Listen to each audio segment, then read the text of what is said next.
ሰላም ሰላም ወደ ቻናል ላይ ተከታታዮች ዛሬም በጣም ምርጥ የሆነ ነገር ይዤላችሁ መጥቻለሁ። ፍሪ ካሽ የሚባል አፕሊኬሽን አለ። በሱ ተምኔሉ ላይ እንዳያችሁት ማስታወቂያው ላይ እንዳያችሁት በጣም ብዙ ገንዘቦችን በፓውንድም በዶላርም በጣም ብዙ ገንዘቦችን መስራት ትችላላችሁ። መጀመሪያ አፕሊኬሽኑን ታወርዳላችሁ። ፍሪ ካሽ ይባላል። እንዴት እንደምታወርዱ ላሳያችሁ። ፍሪ ካሽ ብላችሁ ፕሌይ ስቶር ላይ ትገባላችሁ። ፕሌይ ስቶር ላይ ከገባችሁ በኋላ አካውንት ምናምን ትከፍታላችሁ። እሱን ከማድረጋችሁ በፊት ምድር ማድረግ ያለባችሁ እዚሁ ፕሌይ ስቶር ላይ ትመጡና ቪፒኤን ማብራት አለባችሁ። ቪፒኤን ካላችሁ አላችሁ፣ ከሌላችሁ ደግሞ ማንኛውም ቪፒኤን ፍሪ የሆነ ቪፒኤን ፍሪ ቪፒኤን ብላችሁ ታወርዳላችሁ ማለት ነው። ፍሪ ቪፒኤን የሆነ ሳጀስት ላድርጋችሁ። እችኛዋን አያችኋት ሴኪዩር ቪፒኤን የምትለዋል እሷን አወርዳትና አሪፍ ናት፣ ቆንጆ ናት። እሷ አሪፍ ናት። አውሮፓና የአሜሪካ ፍሪ አማራጮች አሏት። እዚች ጋር የክብ የሉል ምልክት አለች። እሷን ነካና አማራጮች አሉ። ዩናይትድ ኪንግደም አለን፣ ፈረንሳይ አለን፣ ጀርመን አለ እና አሜሪካ ምናምን በነፃ ናቸው። አውቶ ላይ ማድረግም እንችላለን። እሱን ካደረግን በኋላ ለምሳሌ አውቶ ላይ የፈለግነው አውቶ ላይ አድርገን ኮኔክት ካደረግን በኋላ እየሰራ መሆኑን ኮኔክትድ ይላችኋል። እዚህ ጋር ሁለተኛ ደግሞ እዚህ ጋር ኢንተርኔታችሁን ያሳያችኋል ማለት ነው። ከዛ በኋላ ምርታደርጉት አፕሊኬሽን ውስጥ ትገባላችሁ። አፕሊኬሽን ውስጥ ስትገቡ ቪፒኤን ስታበሩ የሚሰጣችሁ በጣም ትልቅ ገንዘብ የሚከፍሉ ታስኮችን ማለት ነው። ቪፒኤን ካላበራችሁ ግን በጣም ትንንሽ 2 ሳንቲም 3 ሳንቲም የሚከፍሉ እንትኖችን ነው የሚሰጣችሁ። ግን የተረጋገጠ ነው፣ በጣም የተረጋገጠ ነገር ነው። አሁን እዚህ ጋር ማየት ትችላላችሁ። አሁን ይሄኛው ጌም መጫወት የምትፈልጉ ከሆነ ተጫወቱ። ታስኩ እስከ 1618 ፓውንድ ያስከፍላቸዋል ማለት ነው። ይህንን በኋላ ካልኩሌት እናደርገዋለን። ወደ በእኛ ሲመነዛር ወደ 200,000-300,000 ብር አካባቢ ማለት ነው። ግን ያው ቀላል አይደለም፣ ዝም ብሎ በቀላሉ የምታገኙት ነገር አይደለም። መስራት አለባችሁ። እኔ የተወሰነ ሰርቻለሁ። እዚህ ጋር 0.32 ፓውንድ ማለት ታስኩን ከሰራሁት ገና 1-2 ቀን ምናምን ነው ታስኩን መስራት ከጀመርኩ። ታስኩን የሰራሁት በምንድን ነው? እዚህ ጋር በምታዩት ጌሞች ነው ማለት ነው። አንዷን ጌም ብቻ ነው የተጫወኩት። የተጫወትኩትም ጌም እችኛዋን ነው ለ2 ቀን ለ3 ቀን የተጫወኩት። ይሄኛውን አውርጄዋለሁ ግን አልተጫወትኩትም፣ አልጀመርኩትም። ልክ ሲጀምሩ ምንድን ነው የሚያሳያችሁ? ለምሳሌ እናንተ የጀመራችሁት ጌም ካለ ማይ ኦፈር ምትላለች እዚህ ጋር። እናንተ የጀመራችሁት ታስክ ካለ ማይ ኦፈር ምትለዋን ትነኩና አሁን እኔ ልክ ቀኑ ዝቅ እያለ ሲመጣ የምታገኙትም ገንዘብ በዛው ዝቅ ይላል። አሁን እኔ ማገኘው ሙሉ ተጫዋች ሲጨርስ ማገኘው ይሄኛውን ገንዘብ ነው ማለት ነው። ሙሉን እስካሁን እንትን አላልኩም። ስፔንድ እያደረገልኝ ያለው ወይ ደግሞ ቀጥሎ የሚከፍለኝ ገንዘብ ይሄ ይሆናል ማለት ነው። ታስኩ እንዴት ነው ብላችሁ ለጠየቃችሁኝ ደግሞ ልክ አውረዳችሁ ጌሙን መጫወት ሲጀምሩ ምንም ሊንክ የምታገናኙት ነገር የለም። ገና ስልካችሁን ላይ ዳውንሎድ አድርጋችሁ ጌሙን መጫወት ሲጀምሩ እየተጫወታችሁ እንደሆነ ያውቀዋል ራሱ አፕሊኬሽኑ ማለት ነው። የአፕሊኬሽኑን እውነተኛነት ምናምን በኋላ አረጋግጥላችኋለሁ። እውነተኛ መሆኑን እናንተም ፍሪ ካሽ ነው ስሙ፣ ሄዳችሁ ሰርች ማድረግ ትችላላችሁ። ልክ ዳውንሎድ አድርጋችሁ ስትሉ ምንድነው የሚሆነው? ይኸውላችሁ እዚች ጋር የመጀመሪያው ታስክ ቻፕተር 7 በ10 ቀን ውስጥ ከደረሳችሁ ይህን ያክል ገንዘብ ከፍላችኋል ይላችኋል። ሁለተኛው ደግሞ በዛው 7 ቀን ውስጥ 7 ቀን ይጨምርላችሁና ለምሳሌ በ10 ቀን ያለው አይደል 6 ቀንና 7 ቀን ይጨምርላችሁና በነበራችሁ 7 ላይ 3 ቻፕተር ጨምራችሁ 10ኛው ቻፕተር ላይ ስትደርሱ ሌላ ተጨማሪ 16.97 ፓውንድ ይከፍላችኋል። እኔ ዳውንሎድ አድርጌ የተወሰነ ጊዜ ስላቆየሁት ከ900 ምናምን ፓውንድ ወደ 500 ምናምን ፓውንድ ቀንሷል ማለት ነው። ወይ ደግሞ አሁን ቀጥሎ ያለውም ቻፕተር እንትን ለማለቅ 14 ሰዓት ቀርቶኛል። በ14 ሰዓት ውስጥ እችኛዋን ካልሞላው እችኛዋ 6 ፓውንድ እየቀነሰ ትመጣለች ማለት ነው። እውነቱን እየነገርኳችሁ ነው የምንቀጥለው ማለት ነው። ከዛ በኋላ ቀጥሎ ደግሞ 16 ቀን አይደል የተባለው፣ በ31 ቀን ውስጥ ሌላ ከ16ኛው ቀን በኋላ ድጋሜ እስከ 31ኛው ቀን ድረስ 4 በነበራችሁ ቻፕተር ላይ 4 ቻፕተር ከጨመራችሁ ተጨማሪ 40.49 ፓውንድ ተጨማሪ ይከፈላችኋል ማለት ነው። እነዚህን ሁሉ መደመር ትችላላችሁ። ቀጥሎም 90 ቀን 31 ቀን ነበራል። ሌላ 59 ቀን ይጨምርላችሁና በሚቀጥለው 59 ቀን ውስጥ ተጨማሪ በነበራችሁ 14 ቻፕተር ላይ 6 ቻፕተር ጨምራችሁ 20 ቻፕተር ላይ የምትደርሱ ከሆነ 32.75 ፓውንድ ሌላ ተጨማሪ አዲሽናል ማለት ነው ይከፈላችኋል። ሁሉንም መደመር ትችላላችሁ። ሌሎችም አሉ። ይሄ ይመጣል። ቀን ይጨምርላችኋል። ቻፕተሩን እየጨመራችሁ ብሄዳችሁ ቁጥር እንትን ይላችኋል። አሁን እዚህ ጋር 32 የሚከፍላችሁ 20 ላይ ከደረሳችሁ ነዋል። በዛው 90 ቀን ውስጥ 20 አልፋችሁ 30 መገቡ ከሆነ እዚህ ጋር ይጨምርላችኋል ማለት ነው። በነበራችሁ 30 ምናምን ላይ ሁለቱንም አያሳጣችሁ ማለት ነው። በ90 ቀን ውስጥ ወይ 20 ወይ 30 ሁለቱንም ብትደርሱ ከሁለት አንዱ አይደለም የምታገኙት፣ ሁለቱንም ነው አንድ ላይ ደምራችሁ የምታገኙት። ከዛ 35ኛ ላይ ስትደርሱ በዛው ቀን በ90 ሌላ ተጨማሪ ይህንን እየሄዳችሁ ሁሉንም ክሌም ታደርጉታላችሁ ማለት ነው። ሁሉንም ነው ክሌም የምታደርጉት። ስለዚህ በዚህኛው መንገድ መስራት ትችላላችሁ። ከዛ ድጋሚ ደግሞ ሌሎችን አፕሊኬሽኖች ታወርዳላችሁ ወይ ደግሞ እዚች ጋር እርን የምትለዋን ስትነኩ ሌሎች ጌሞች አሉ። ግን እኔ ሪኮመንድ ማድረጋችሁ አንደኛውን ጌም ተጫውታችሁ እስከምትጨርሱ ድረስ ሌሎችን ጌሞች ወይ ደግሞ አፕሊኬሽኖች ዳውንሎድ እንዳታደርጉ።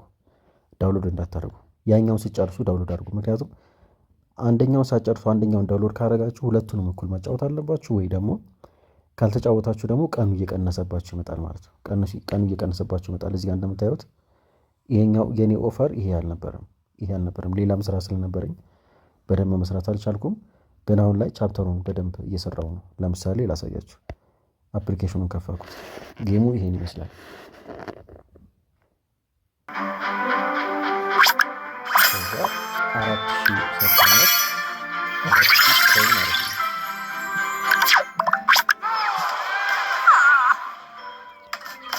ኦኬ አሁን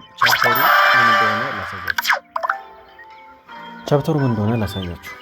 እዚች ጋር ቻፕተር ምትላለች። አያችኋት? እዚህ ጋር ቻፕተር ምትላለች። ቻፕተሯ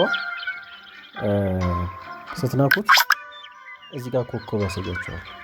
አንድ ጌም ስታሸንፉ አንድ ኮከብ ይሰጣችኋል። እነዛን ኮከቦች ስታጠራቅሙ ለምሳሌ 2 ኮከብ አለኝ። 2 ተጫውቼ 2 ኮከብ ሲጨምርልኝ 4 ኮከብ ይሆናል። 4 ኮከብ ሆነልኝ ማለት በ4 ኮከብ አንድ ቢልድ ማድረግ ይችላል ማለት ነው። ይሄንን ቢልድ ማድረግ ይችላል። ስንት ቢልድ ማድረግ አለብኝ? እስካሁን 2 ቢልድ አድርጋለሁ። እነዚህ ሁለቱን ጨምሮ ሌሎችም ሲጨምር 9 ላይ 7 ቢልድ ይቀረኛል ማለት ነው። ቤት ግንባታ ነው ይሄ ማለት። በቀላሉ ላሳያችሁ። ለምሳሌ የመጀመሪያው ቢልዲንግ እችኛዋ ጠረጴዛ ነበረች። ባዶ ቤት ነበር የተሰጠኝ። ኮከቦችን አሸንፌ እዚህ ሰርታችሁ ልክ አሁን ለምሳሌ 4 ነጥብ እችኛውን እንትን ብል ይሄ ፋየርወርክ ወይ ደግሞ እሳት ማሞቂያ ነው ቤት ውስጥ ማለት ነው። ቤቱን ማሟላት ነው። እሳት ማሞቂያው ምናልባት ወይ እዚህ ጋር ሊያደርገው ይችላል፣ የፈለገ ቦታ ሊያደርገው ይችላል፣ አይመለከተንም። እሱን ስናደርገው ቤት ውስጥ ቢያንስ ተሟላ ማለት ነው። ድጋሚ ሶፋ ያስፈልጋል፣ ወይ የሆነ መብራት ያስፈልጋል፣ ወይ ምግብ መመገብ ያስፈልጋል፣ ወይ ሳህኖች ያስፈልጋል ምናምን። እነሱ ነው ቤት ውስጥ የሚደረድሩት።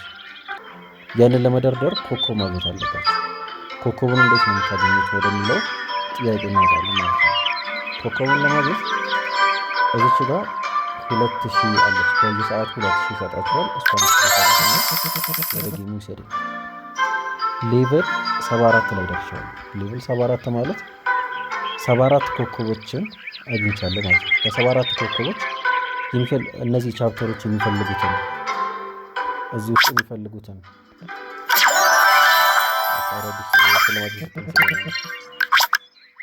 አሁን ለምሳሌ 74 ኮከብ ሰጥቶኛል አይደለ?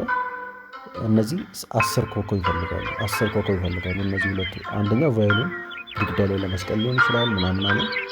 ይሄኛው 4 ይሄኛው 6 ይፈልጋል። ስለዚህ ሁለቱን ስጠቀም ከ74ቱ 60 ተጠቀምኩኝ እንደማለት ነው። ስለዚህ ብዙ ቤቶችን ገንብቻለሁ። የገመረባቸውን ቤቶች አሳያችኋለሁ። የገነባቸውን ቤቶች አሳያችኋለሁ። አሁን ስለገባ ያላችሁ 0.1 ሰከንድ ማለት ነው።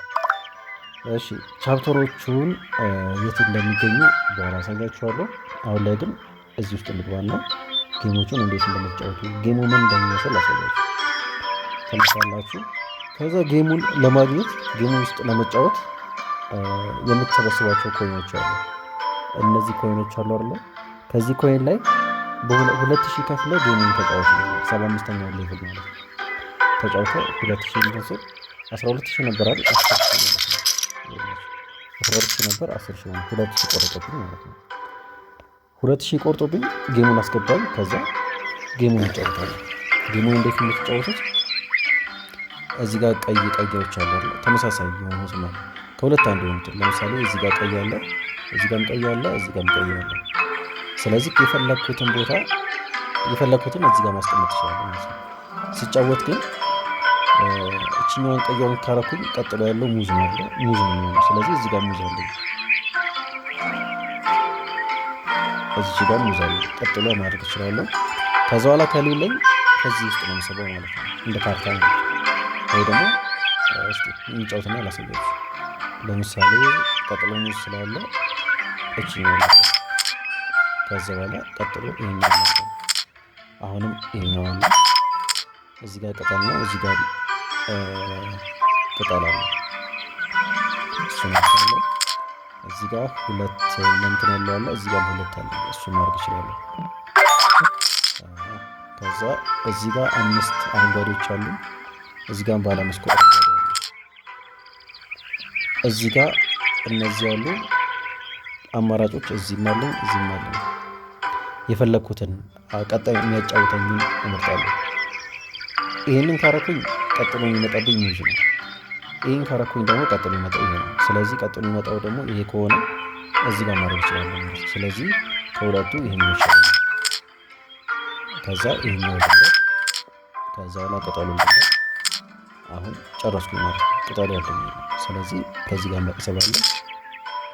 አሁን እዚህ ጋር እቺ ያለች ቢያንስ እዚህ ጋር ማለት ነው። ስለዚህ ይሄን መጠቀም ይችላል። እንደዚህ ያደረጋችሁ ሙሉውን እነዚህ ሙሉውን ሰብስባችሁ እዚህ ውስጥ ማስገባት ማለት ነው።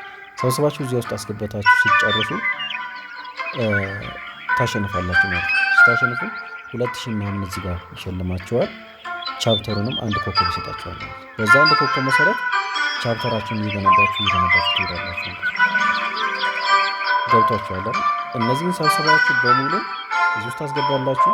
ይሄኛው ስፔስ ባዶ ሲሆን አሸንፋችኋል። አንድ ኮከብ ይሰጣችኋል። ሌሎችም ሽልማቶች አሉ። እነሱን ካገኛችሁ በኋላ ቻፕተራችሁን በእነዛ ኮከቦች ትገነባላችሁ። ቻፕተራችሁን ኮምፒውተር ጨርሱ። ካሻፕ ውስጥ ሄዳችሁ ብራችሁን ትቀበላላችሁ ማለት ነው። የሚያዛችሁን ቻፕተር መስራት ነው። በዚህ መልኩ ይህን መስራት ትችላላችሁ። ሌሎች ጥያቄዎች ካላችሁ ማቅረብ ትችላላችሁ።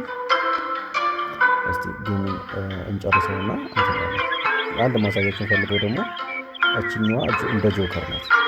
እችኛዋን ከተጠቀማችሁ የፈልጋችሁትን ካርታ ከዚህ ውስጥ ወደዚህ ውስጥ ማስገባት ትችላላችሁ። እችኛዋ ፓርት እንደ ጆከር ናት። ግን አንዳንዴ አንድ ቁጥር ያጻፈኝ ነፃ ስለሆነ ነው። በነፃ ሽልማት ስለሰጠኝ ነው እንጂ እስከ 4000 ኮይን እዚህ ጋር ኮይን አለ። እስከ 4000 ኮይን ይፈጅባችሁ ይችላል ማለት ነው። በዚህ መልኩ ጌሙን ትጫወታላችሁ። ቻፕተራችሁን ትገነባላችሁ። ያንን ቻፕተር ሰርታችሁ ሲጨርሱ ብራችሁን ካሻፕ ውስጥ ሄዳችሁ መውሰድ ትችላላችሁ።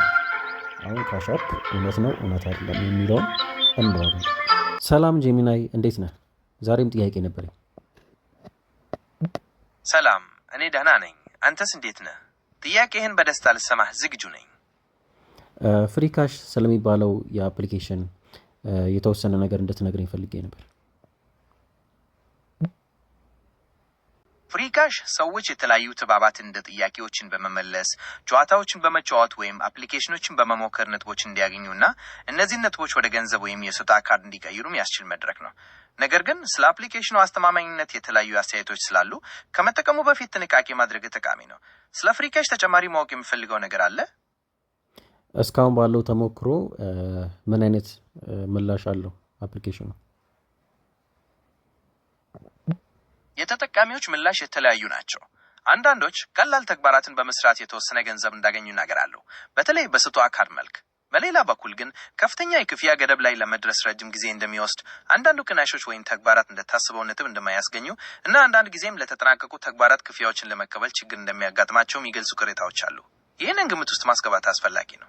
ብዙ ሰዎች ከፍሪ ካሽ ክፍያ እንደተቀበሉ አረጋግጠዋል። ለምሳሌ በትረስ ፓይለት ላይ ከ207,000 በላይ ግምገማዎች አግኝቶ 4.7 ደረጃ አለው። ይህ ማለት ብዙዎች በተሳካ ሁኔታ ገንዘብ ወይም የስጦታ ካርዶችን ማግኘት ችለዋል ማለት ነው። ስለዚህ አዋንታዊ ተሞክሮ ያላቸው ሰዎች መኖራቸው ጥርጥር የለውም። ሌላ ማወቅ የምትፈልገው ነገር አለ? እሺ፣ አመሰግናለሁ። ምንም አይደለም። ማንኛውም ጥያቄ ካለህ ወደፊት ለመጠየቅ አትፍራ። መልካም ቀን።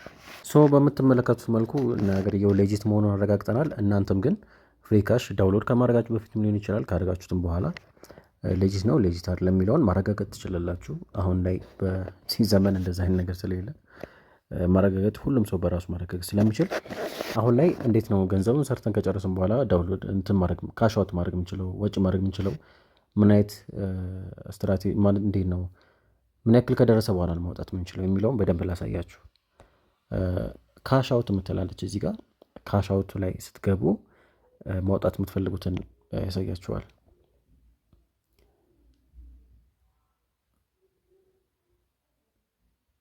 አሁን በዚህ መልኩ ካወጣን እንትን ካልን በኋላ ማውጣት የምንችልበትን መንገድ ያሳየናል።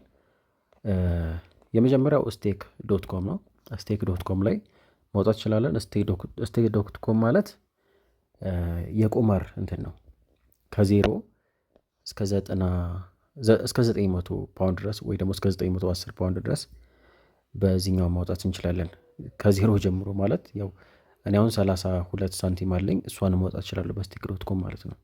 ከዛ እዛው ላይ ቁማር ትጫወታላችሁ ወይ ደግሞ በክሪፕቶ ወጪ ማድረግ ትችላላችሁ። ግን እዛ እስከምትሄዱ ያው stake.com ላይ መጫወት ከፈልጋችሁ ነው ወደዛ ሙቭ የምታደርጉት። ፔፓል ማድረግ ትችላላችሁ። ፔፓል ላይ $5 ከዚህ ጀምሮ ማድረግ ትችላላችሁ። ሌላው ደግሞ ጉግል ምናምን አለ። እነዚህ እኛ ሀገር የማይሰሩ ናቸው። እኛ ሀገር የሚሰሩትን ወደ እነሱ እንምጣ። እኛ ሀገር የሚሰሩት እነዚህ ናቸው። በክሪፕቶ በእነዚህ ገንዘቦች ማውጣት ትችላላችሁ።